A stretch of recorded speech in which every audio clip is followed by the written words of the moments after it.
Todos conocen la canción, ese riff hipnótico, esa voz que parecía un hechizo.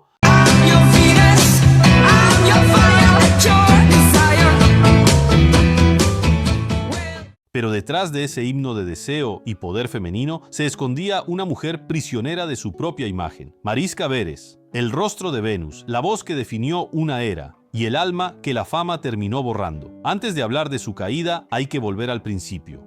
La historia de Shocking Blue comienza con un joven guitarrista talentoso y, según muchos, de carácter bastante caprichoso llamado Robbie Van Leeuwen.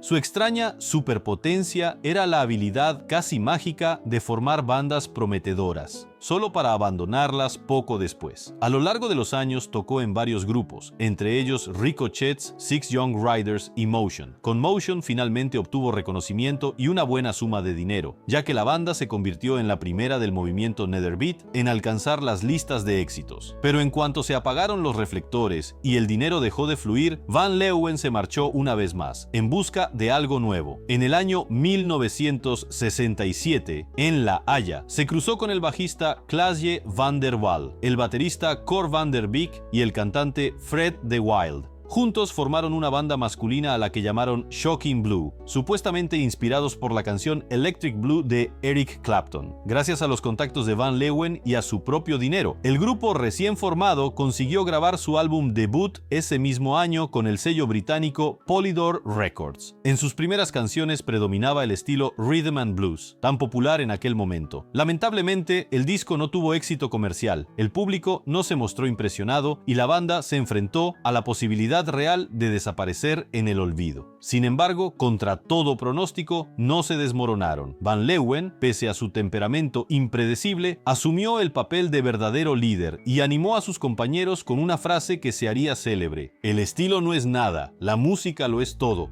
lo es".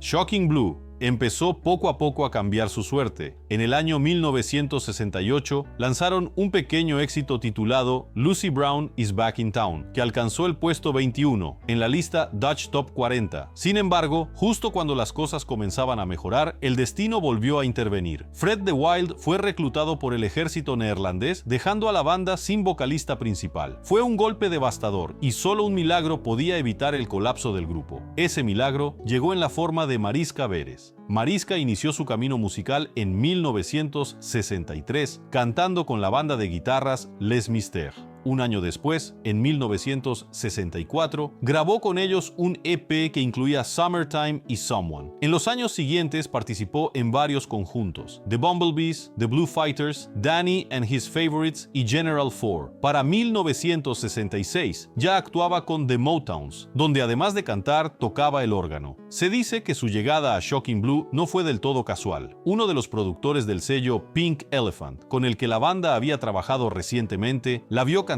con The Bumblebees en una fiesta y quedó completamente fascinado. Queriendo ayudarla, presentó a Mariska a Van Leeuwen después de hacerle escuchar su disco en solitario Topkapi. Van Leeuwen quedó impactado por su voz inconfundible y su poderosa presencia escénica. No perdió tiempo en invitarla a unirse al grupo como sustituta de Fred de Wilde. Según el propio Van Leeuwen, desde el momento en que Mariska entró en la banda, todo cambió, la energía volvió, la creatividad floreció y sobre todo su llegada inspiró el nacimiento del mayor éxito internacional del grupo, Venus. La canción Venus salió a la luz en 1969 y de inmediato explotó en la escena musical mundial. Para enero de 1970 ya había alcanzado el primer lugar en la lista Billboard Hot 100, convirtiéndose en la primera canción neerlandesa en encabezar las listas estadounidenses. La industria musical quedó atónita. ¿Cómo podía una banda de la pequeña Holanda lograr lo que tantos grupos británicos llevaban años intentando? Pero Venus no era solo un éxito, era un himno, audaz, seductora y empapada de un toque psicodélico, impulsada por uno de los riffs de guitarra más reconocibles de su época. En lo lírico irradiaba confianza sexual y una energía femenina poderosa. Robbie Van Leeuwen la compuso tomando como base la melodía de The Banjo Song de Tim Rose y The Big Three, que a su vez reinterpretaba la pieza del siglo XIX de Stephen Foster,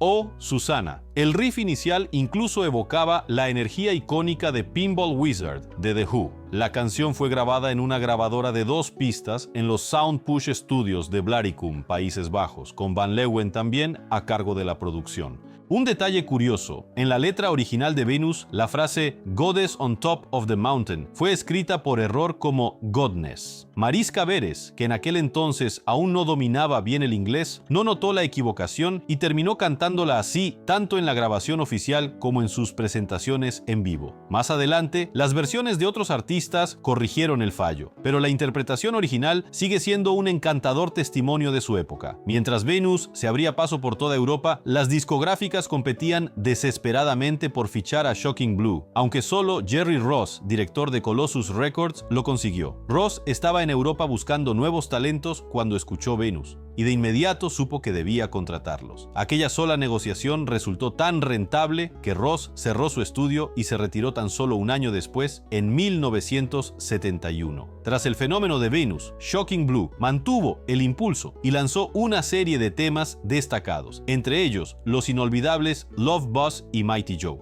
Love Buzz se construía sobre una línea de bajo exótica, similar al sonido de un sitar, que atrapaba al oyente en un trance casi onírico. Era hipnótica desde la primera nota, claramente influenciada por la psicodelia india tan de moda después del viaje espiritual de The Beatles a la India. Van Leeuwen creó aquí un paisaje sonoro sensual y misterioso. La interpretación vocal de Mariska resultaba hipnótica, suave, provocadora, casi hechizante. A diferencia de la entrega poderosa y dominante de Venus, su voz en Love Buzz era íntima y seductora, cargada de los matices obsesivos propios de la psicodelia de finales de los 60. No era simplemente una canción de amor, hablaba de obsesión, fascinación y deseo. Ese ambiente de pasión oscura volvería a resonar con una nueva generación cuando Nirvana versionó Love Buzz en su álbum debut Bleach del año 2989, dándole un toque crudo, distorsionado y emocional. Kurt Cobain respetó la estructura original, pero añadió caos y angustia, demostrando cuán adelantada a su tiempo había sido la composición de Van Leeuwen. Después llegó Mighty Joe, un tema más cercano al pop rock clásico con un toque de soul. De ritmo sencillo y sonido accesible, presentaba una melodía luminosa aunque melancólica, sostenida por un riff de guitarra limpio y una producción impecable. En esta canción brilló por completo el rango vocal de Mariska. Aquí no interpretaba un personaje, cantaba desde la verdad. Su voz transmitía una tristeza contenida, como si estuviera al borde de las lágrimas, pero aún llena de fuerza y dignidad. Aunque Mighty Joe no llegó a ser un gran éxito en los Estados Unidos, alcanzó enorme popularidad en Europa, especialmente en los Países Bajos y Alemania. Hoy, muchos críticos consideran que es una de las baladas más subestimadas de Shocking Blue. Y es importante destacar que, aunque gran parte del público recuerda al grupo únicamente por Venus, canciones como Love Buzz y Mighty Joe desmontan por completo esa etiqueta de banda de un solo éxito. Estos temas revelan el verdadero rango creativo del grupo y la capacidad incomparable de Mariska Veres para moldear el estado de ánimo, el género y la emoción a través de su voz. Tras el éxito explosivo de los primeros años de los 70, el motor creativo de Shocking Blue, Robbie Van Leeuwen, comenzó a agotarse. La presión por seguir produciendo éxito tras éxito empezó a pasarle factura. Los locutores de radio esperaban siempre el próximo gran sencillo, pero con las giras interminables no había tiempo para que Van Leeuwen se refugiara en el espacio creativo que necesitaba. La solución, para mantener el impulso, la banda empezó a incluir versiones de otras canciones en sus álbumes. Una medida temporal que dejaba ver claramente el desgaste interno del grupo. A pesar de que varios sencillos lograron entrar en las listas europeas, ninguno consiguió repetir el éxito internacional de Venus. Esa falta de grandes resultados fue erosionando la motivación de Van Leeuwen, y en el año 1974 decidió dejar la banda en busca de nueva inspiración. Pero no desapareció, muy al contrario. Ese mismo año, con su nuevo grupo Galaxy Lean, lanzó el tema Long Hot Summer. Luego, en 1977, regresó a las listas con su proyecto Mistral, de sonido más sintético, y consiguió 3 éxitos con sabor espacial y disco: Jamie, Starship 109 y Neon City. Mariska Vélez, la voz y el rostro del grupo, lo siguió poco después. Inició una carrera en solitario que se extendió hasta 1982. Pero al llegar el final de los 70, todos los miembros comprendieron que la magia de Venus era irrepetible. En lugar de perseguir una fama que se desvanecía, prefirieron dejar que el legado de Shocking Blue viviera a través de reediciones y reuniones impulsadas por la nostalgia. La primera reunión llegó en 1979, cuando grabaron el sencillo Louise, un tema que, por razones aún desconocidas, nunca se publicó. Un año más tarde volvieron a los escenarios interpretando clásicos como Venus y Never Marry a Railroad Man para sus fieles seguidores. En 1984 tuvieron otro breve regreso con The Jury and the Judge, seguido por I Am Hanging On to Love en 1986. Su último sencillo, Body and Soul, llegó en 1994. Probablemente la banda habría seguido resurgiendo de vez en cuando si no fuera por la trágica muerte del baterista Cor van der Beek en 1998. Más tarde, en 2006, Mariska Vélez falleció tras luchar contra el cáncer. Finalmente, en 2018, murió el bajista Klaasje van der Wal, dejando a Robbie Van Leeuwen como el último miembro superviviente de la formación clásica del grupo. Sí, Venus es su joya más preciada, pero reducir a Shocking Blue a un solo éxito sería ignorar la profundidad y la audacia de su obra. Fueron pioneros, valientes, melódicos y electrizantes. Y aunque no se convirtieron en los siguientes Beatles, Shocking Blue dejaron algo igual de duradero: un sonido crudo, libre y salvaje, que todavía resuena en los corazones de quienes crecieron en una época de música real, antes de que el autotune y los algoritmos se apoderaran de todo.